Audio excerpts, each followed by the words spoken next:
त्योहारों का खास हिस्सा रहे हैं। चाहे दिवाली की मिठाइयों की बात करें, होली के रंग की बात करें, ईद की शीरनी की बात करें, सिवैयों की बात करें, हम सब एक साथ रहे हैं। सैयद रजा हुसैन रिजवी साहब भी हमारे साथ मौजूद हैं, बेहद सीनियर सहाफ़ी हैं। और हुसैन साहब, आपसे हम समझने की कोशिश करेंगे, आज जो इस तरह का माहौल देखा जा रहा है, पहले अगर त्योहार की बात होती थी तो हर चेहरा खिला हुआ होता था। हम इंतजार करते थे इन त्योहारों का कि कब होली आएगी, कब दिवाली आएगी, कब ईद आएगी। लेकिन अब जब ये त्योहार आ रहे हैं तो एक खदशा दिलों में जन्म ले रहा है कि खुदा न खास्ता कुछ हो ना जाए। ऐसा तो पहले कभी नहीं था। देखिए, ऐसा है कि होली त्योहार एक जिंदगी का नाम है, जिंदगी देने का नाम है।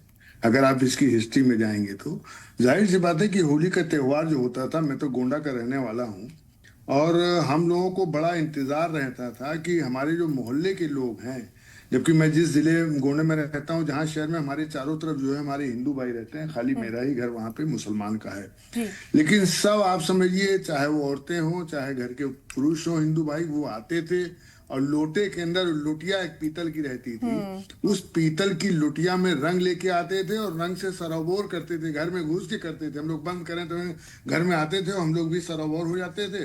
और फिर शाम को हम लोगों को बड़ा इंतजार गुजिया का रहता था। बिल्कुल।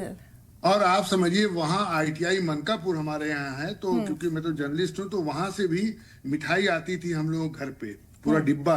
तो उसका भी बड़ा इंतजार रहता था। और ये था पास पड़ोस से गुजिया आती थी, तो हम लोगों के यहाँ से जो है गुजिया का इंतजार हम लोगों को रहता था। और ईद के अंदर हमारे हिंदू भाइयों को सेवई का इंतजार रहता बिल्कुल। था।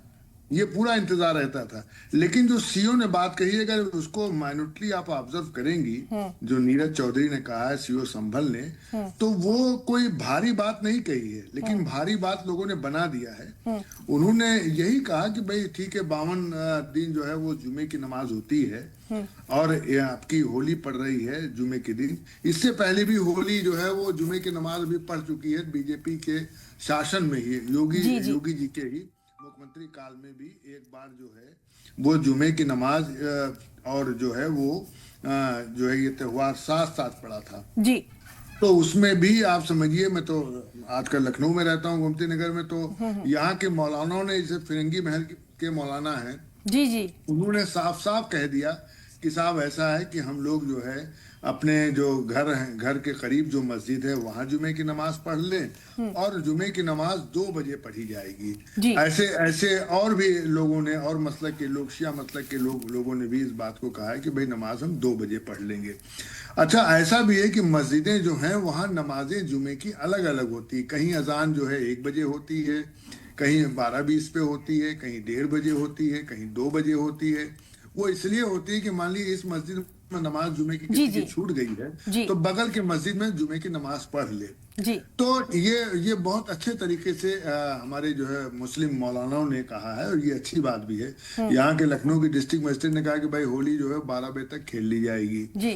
तो एक बहुत ही सौहार्दपूर्ण वातावरण में, लेकिन उन्होंने ये भी कहा कि भाई जो रंग नहीं खेलना चाहते हैं, जी रंग खेलें। ये भी बड़ी अच्छी बात उन्होंने कहा, जो रंग खेलना चाहते हैं जी वो आए, उनका स्वागत है, रंग खेलें आराम से। जो नहीं खेलना चाहते हैं वो अपने घरों में रहें। और उन्होंने ये भी कहा कि भाई कोरोना काल में जो है लोग मस्जिद में नमाज जो है अपने घरों में नमाज पढ़ते थे, जी। तो घरों में नमाज पढ़ने के लिए तो कुरान शरीफ में भी आया है कि भाई अपने घरों में नमाज पढ़ना चाहो तो पढ़ सकते हो, कोई मनाही नहीं है। जी।